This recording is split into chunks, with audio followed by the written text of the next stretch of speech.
If you're using a Pixel phone like mine that's set up for the swipe navigation, but you want to change it to the button navigation to have those old familiar buttons on the bottom of your screen, we can easily change that. First, we'll go to Settings.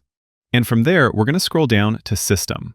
In the System settings, you'll see a menu for Navigation Mode, and that is where you can switch between the gesture-based navigation, which relies on swipe gestures, and the old-school 3-button navigation. When I change to the button navigation, you'll see the 3 buttons appear on the bottom of my screen, and I can now use those to navigate my phone.